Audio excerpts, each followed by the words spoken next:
mean they are wrong. And doesn't mean that people don't like them either.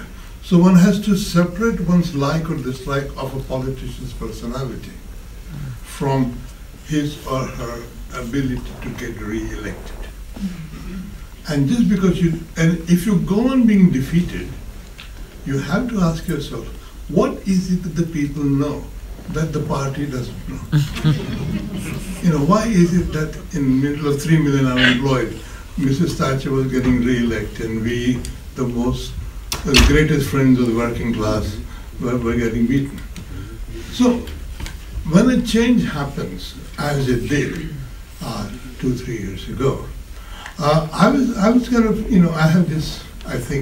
I have this sharp antenna, and forget about what you think you know. Look at what's happening, and this may be telling you something. So my book, Politics Shock, I was also told by a publisher that nowadays only a single word book with a title sells. The title has to be a single word. So I invented this word, Politics Shock, and there's a long subtitle. About Trump, Modi, Brexit, and the prospect for liberal democracy. The idea basically was that we have had, a lot of people have written about it, I'm not the only one, especially when Trump got elected, that this was more at the end of civilization. How could this absolutely boorish, sexist, misogynist, racist man get elected president? The rise of a new kind of nationalism, if you like, and do you see that as a very revolutionary change? Do you see the end of liberal democracy as something that is irreplaceable, can't be reversed, or how do you see it? Yeah, okay. I think I will start with an update and a confession. The update is that my 37th book will be appearing in September. That's an update. Now, this will be published, of course, if you were here when Rachel Dwyer was interviewed, and her husband, Michael Dwyer, he runs Hearst and Company, and the book will be published. An anti-imperialist tool used to overthrow European rule that won. That's where the Indian nationalist movement started and the Indian National Congress. That's nationalism when we're dealing with people who are ruled by foreigners. And then we come to nationalism, sovereign nationalism, when it's an independent sovereign state, and then you get the nationalism, and that nationalism, the right word for that is majoritarian nationalism. That is, if you are in India, 78% are Hindus, so you say only Hindus are nationalists, all others are non-nationalists. So that another aspect that we have to keep in mind, always define the nationalism, if you talk of sovereign state or not. Now, then I come to other part of the title. I'm going by the title, being literal, I get stuck with words, East and West. Now, East here, we basically mean Russia and China. And West, of course, we know. And so, when it comes to Russia, here is the bad news. Bad news is that when the great hero of the Western world, Yeltsin, Boris Yeltsin, when he was the president, he became elected president in 1996, he rewrote the new constitution in which he gave a lot of power to the president at the expense of parliament.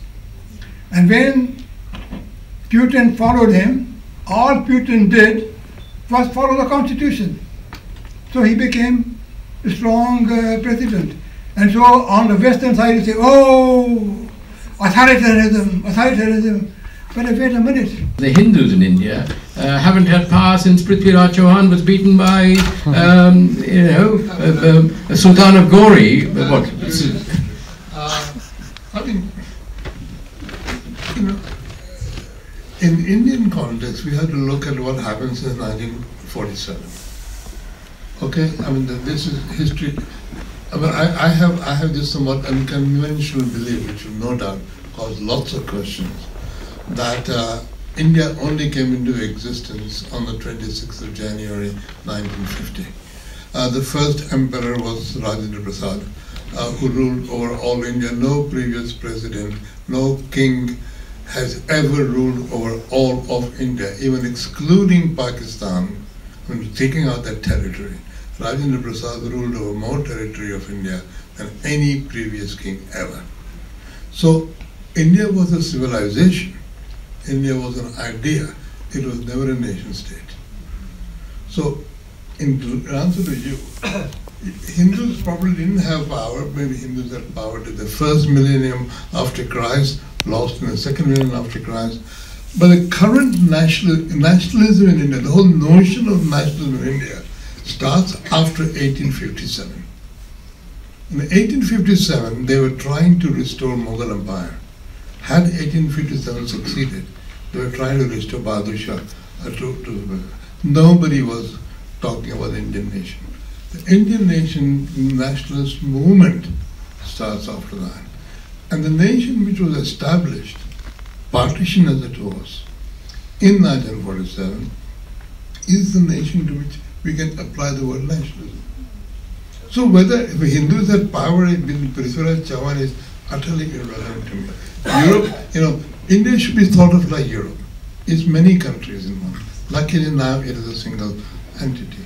So my view is that the phenomenon of Modi's rising is, not actually finding the Hindus getting back on Muslims, because Muslims are not in power after 47, and so on.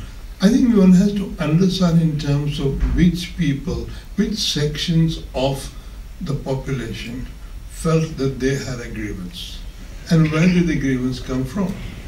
In India, the grievance is not that Hindus were economically deprived and like the whites, the Midwestern whites in America, where the manufacturing had disappeared, they had some sort of.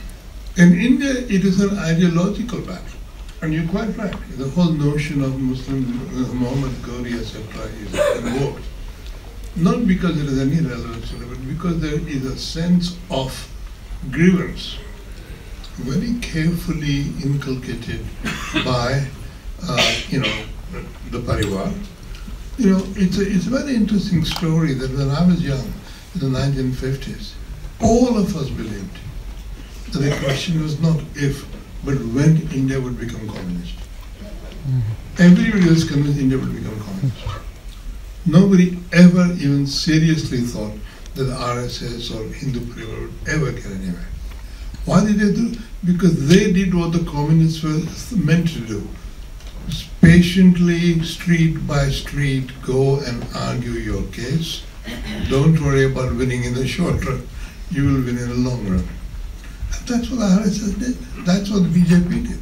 So my view is that what's going on in India right now is this ideological turmoil, but it's also supported by the fact that the last Congress government, 10 years, failed to deliver good economic growth.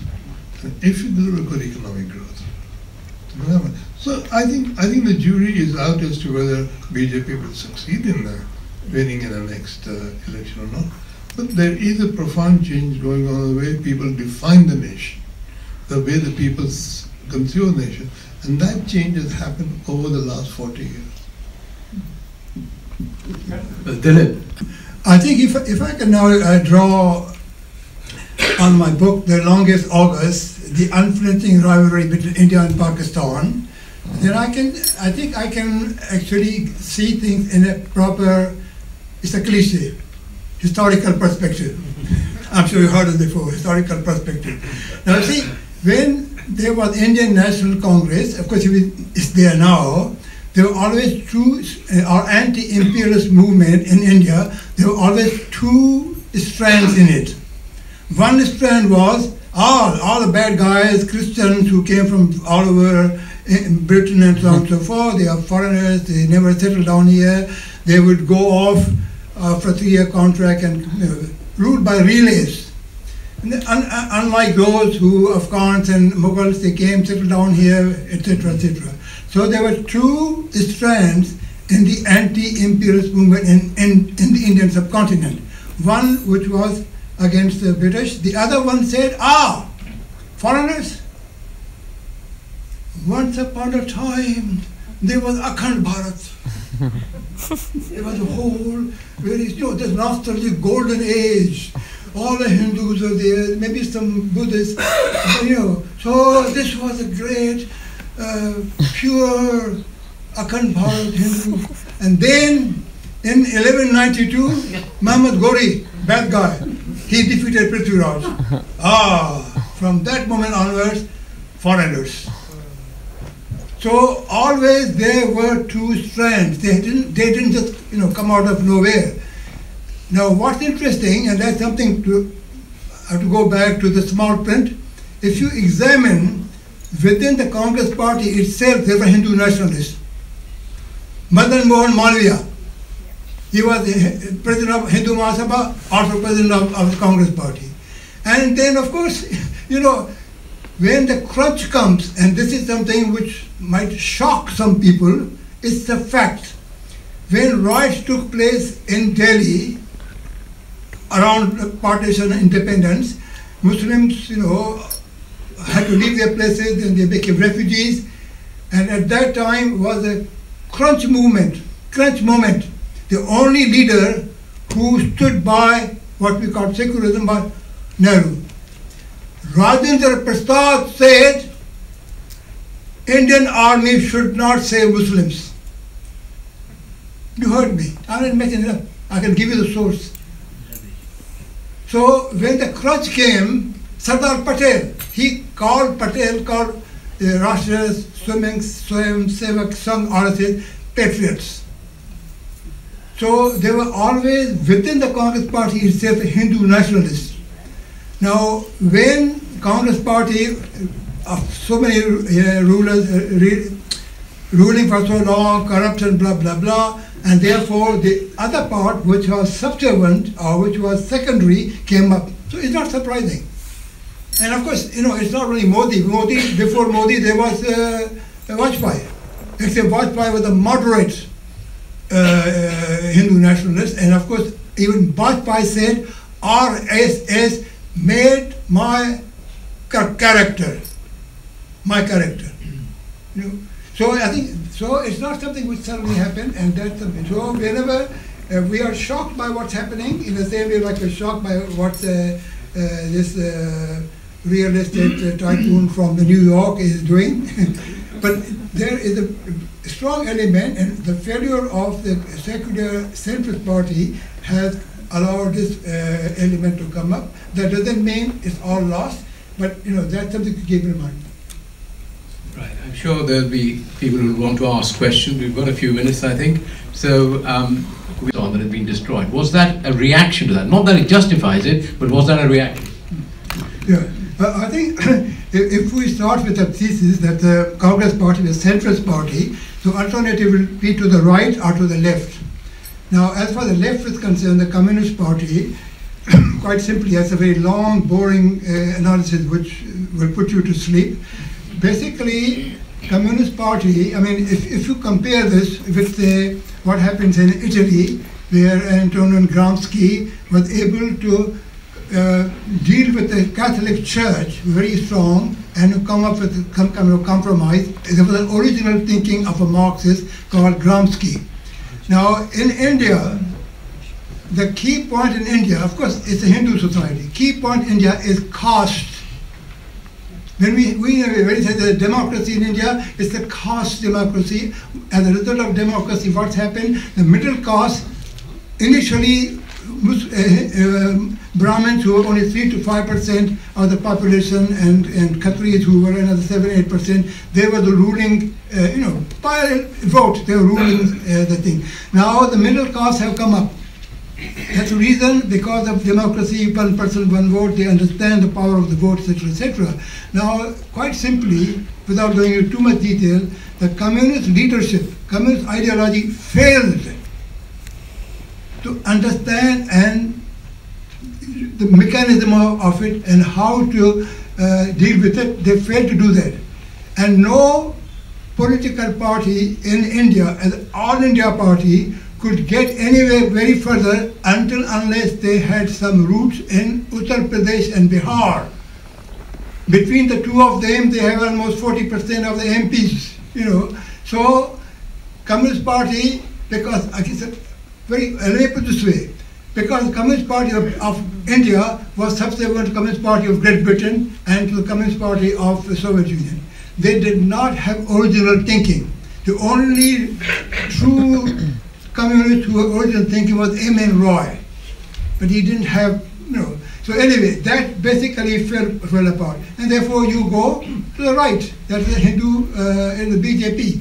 As far as secularism is concerned, once again, see, one has to understand certain things.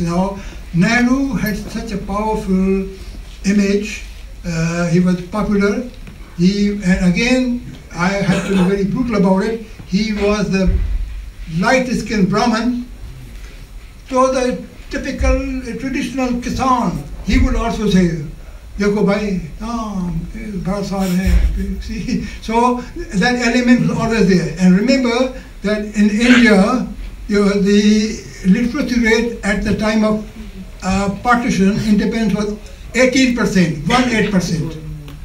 So therefore, that element was very superficial. It did not sink down to ordinary Congress member, and whenever things got hot in Hindus and Muslims, Congress fellows went against Muslims. So it wasn't, shall I say, deep-rooted secularism. And as long as Nehru was there, 64, and I'm afraid because of the defeat by China, his standing went down, and within that defeat, he died within 18 months of that in 64. So that's the main reason. Thank you very much, Dilip. I have to catch a plane.